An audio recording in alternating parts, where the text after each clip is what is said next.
This is a country that really celebrates cricket, and obviously it's a religion.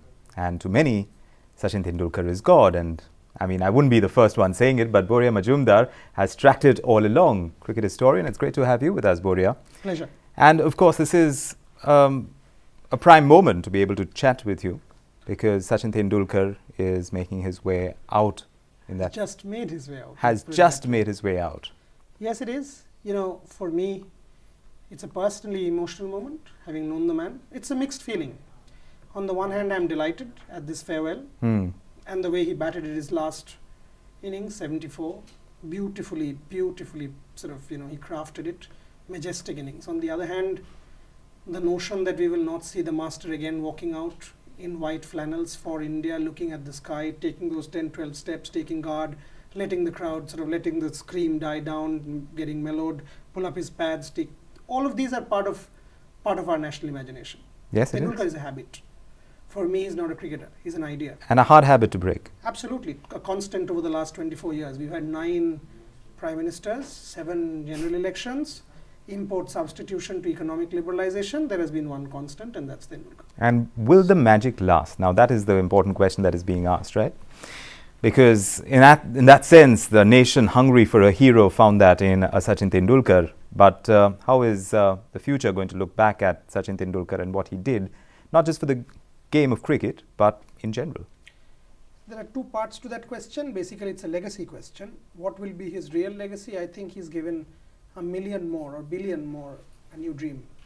There can be another Tendulkar, and that's the dream he has nurtured. When he came to our cricketscape, that dream wasn't there.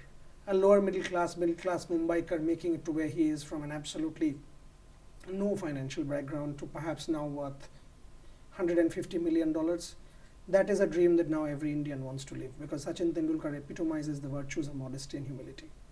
And he's actually given you a dream that if I can, you can. So that I can, you can dream which he's nurtured, I think will pave the way for the next future superstar. There is already Virat Kohli.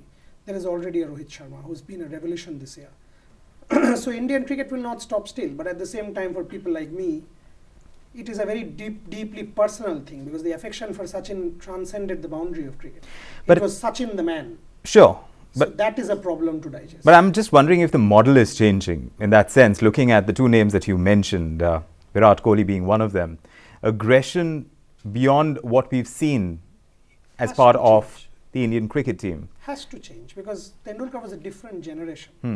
The whole way he conducted himself, the whole way he behaved, the whole way he spoke to people, profoundly different from the way Virat and Rohit and some of these people behave.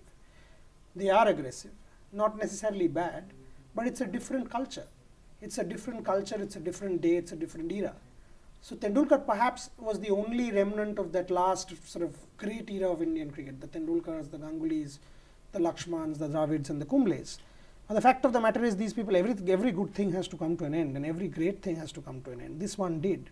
But the way it was celebrated in non-cricket playing countries also, whether it's the US, whether it's sort of in the Middle East, I did a piece for Al Jazeera, New York Times, Washington Post interviewed me. I thought this actually made Indian cricket a global phenomenon. Is this the turning point then? Turning point? No, because I think it's short-lived. I think it will die with Tendulkar. Tendulkar was sort of that one iconic figure who had been able to transcend all of these boundaries. He was not a cricketer, as I've told you. I thought he was an idea that all of India loves to celebrate and embrace. After Tendulkar, will we have someone like this? Very difficult question to answer. I would want to believe yes, because the institution is always bigger than the individual. Cricket created Tendulkar. It's not the other way around. So I don't believe in this or imbibe this cult of God. Having said that, it will be a difficult journey from here on. What are the moments that are going to live through the test of time, as it were, when it comes to Sachin Tendulkar, you think? The first moment has to be the 1989 moment when the Waka Yunus delivery goes and hits him on the nose, a 16-year-old in Pakistan, against Pakistan, refusing to leave the field and says, I will continue, main khelega. He puts his hand up and says, main khelega. That was a statement to the world. The next moment has to be Perth 92. Scoring 100 in the hallowed fortress of the Waka, the Australian bastion where they tamed the world. 114, perhaps one of the best ever hundreds by any cricketer. And a 19-year-old, genius. Next moment, 1999, that World Cup. His dad dies, comes back to India, performs the ritual, goes back in 3 days' time, and then scores that 140 against Kenya, looks up to the heavens and thanks his father. Yeah. So it's another absolutely incredible moment. Then has to be the 2,800 against England. It's Chennai. And it's days after 26-11, the country needed another injection to sort of get its smile back. Tendulkar wins the match, creating a record, asked who is dedicating the 100 to, says the victims of 26-11. Finally has to be the World Cup. The 2011 World Cup, his pinnacle, when he's carried on the shoulders of his teammates, and then this retirement test match. It's been a folklore. I mean, the way Tendulkar is being celebrated around the world, I don't think any sports person from any era, any sport, any discipline has ever had this. Boria, you've said that, a cricket fanatic nation, if it were such, then, we would be as excited about Ranji games. Correct. And that is not true. That is not true. With the exit of Sachin, does some of the magic, some of the shine of cricket get lost as well? Does. Because, we love icons. We love individuals. We sort of raise them to a pedestal. We want to worship them. And we build fanfare, fan base, our understanding of a particular sport around them. So when these people depart the scene, there has to be a correction. There is no question.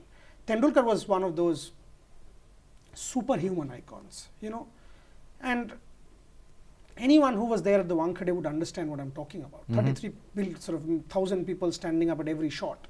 Even when he got out with Virat Kohli and Cheteshwar Pujara was batting, people are screaming Sachin, Sachin. Every time his mother is being shown on screen, 33,000 people start clapping.